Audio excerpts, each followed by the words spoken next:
Bonjour, ils sont unanimes chaque semaine pour ne pas s'accorder. Messieurs, je vous salue, Éric Zemmour et Nicolas Doménac.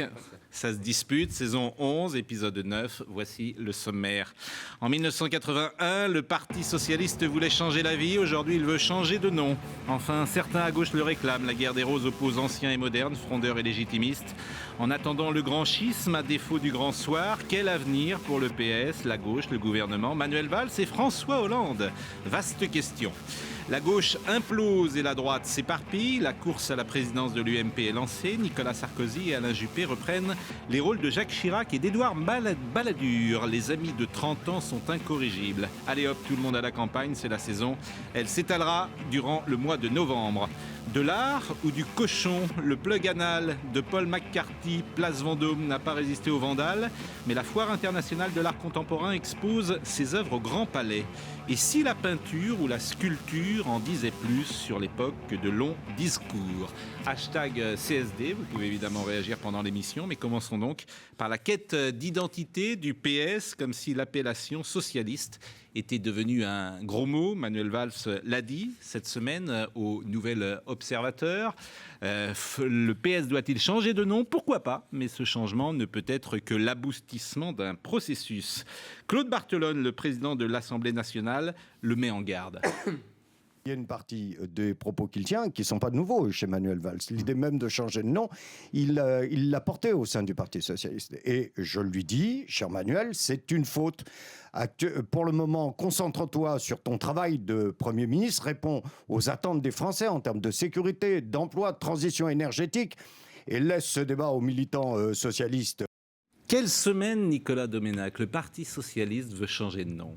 Ah, semaine folle, effectivement. Alors, c'est difficile d'en parler avec Éric Zemmour parce que moi, je suis resté sur ses prophéties sur la mort du Parti socialiste, mais qui dataient comme... C'était d'ailleurs son point d'accord avec Bernard-Henri Lévy. Oui, il y a un grand cadavre à la renverse. Il y en a une. Donc, je ne voudrais pas à nouveau affliger la secte des zémouristes obtus en rappelant au fond ses erreurs, parce qu'il lui arrive d'en commettre. C'est bon de savoir, de rappeler ça quand même. Donc, après qu'il eut prophétisé la disparition du Parti socialiste, celui-ci a gagné toutes les élections les unes après les autres.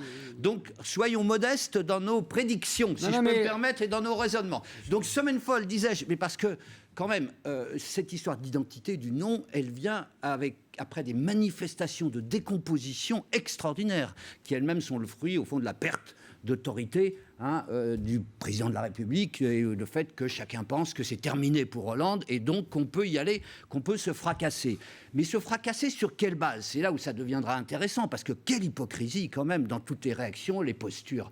Je prendrai que deux exemples. Martine Aubry, puisque la bataille maintenant, au fond, c'est entre Martine Aubry et Manuel Valls. Là, sur le blairisme, par exemple, Martine Aubry est quand même celle qui a fait la préface la plus enthousiaste à un livre sur Tony Blair, où elle dit que Tony Blair, c'est l'avenir du socialisme. Bon, voilà, je veux dire, alors que Valls, c'est censément l'incarnation de ça. Deuxième point, l'ouverture aux centristes. Qui fait l'ouverture aux centristes? Mais c'est Martine Aubry à Lille. Donc, réfléchissons un instant à ce qui est en jeu, comment se mélangent les postures de fond et les divergences de fond et les postures artificielles, puisque là, il s'agit du congrès du Parti socialiste pour plus tard. Je suis très content que tu aies dit ça en deuxième partie, parce que je suis tout à fait d'accord avec toi, et on y reviendra, sur l'artificialité des conflits, en particulier entre Valls et Aubry. Mais j'y reviendrai après.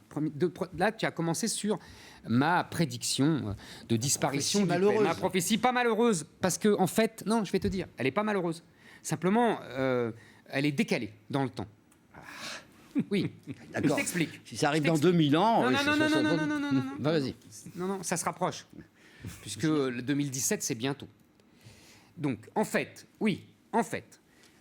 qu'est-ce que j'avais en tête? J'avais constaté le désaccord idéologique lors de la campagne référendaire de 2005 sur l'Europe, entre un camp du PS et l'autre, celui qui votait non, celui qui votait oui.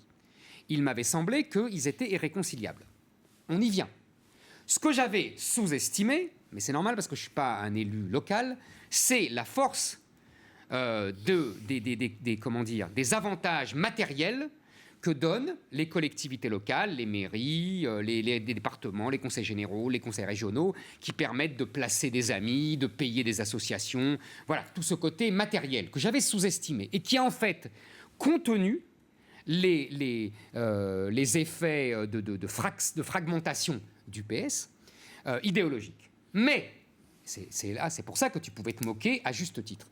Mais en revanche, comme tu vois depuis l'année dernière, en mars de cette année, que les socialistes vont tout perdre.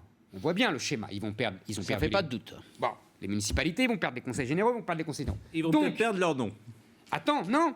Ils vont perdre tous les petits sous qui permettent de placer les plaçous. C'est-à-dire les amis, les associations, machin, et ceci et cela. Donc, s'il n'y a plus d'argent, s'il n'y a plus d'avoine, les chevaux vont se battre. Et les chevaux vont se battre sur les thèmes idéologiques de l'origine. C'est ça qui est intéressant. Donc en 2017, j'y reviens, Hollande, s'il se représente, ne sera pas au second tour. Donc le PS ne sera pas au second tour. Et donc, entre Valls et les frondeurs, il y aura explosion du Parti socialiste. Et là où le seul point d'accord que j'ai avec Nicolas, c'est que je ne sais pas où sera Martine Aubry. C'est là où il a raison, parce que Martine Aubry, elle sera certainement avec les frondeurs pour garder la vieille maison, comme disait Léon Blum. Sauf que, effectivement, là où il a raison, mais il ne va pas au bout de son analyse, c'est pourquoi il a raison. Pourquoi il n'y a pas de différence entre Valls et Aubry? Tout simplement parce que Aubry est la fille à la fois biologique et politique de Jacques Delors, et que Jacques Delors, c'est le grand marché européen, et que le grand marché européen, c'est la monnaie unique, et que dans le cadre du grand marché et de la monnaie unique, il n'y a qu'une seule politique, celle imposée par Bruxelles et l'Allemagne. Et on y vient toujours là.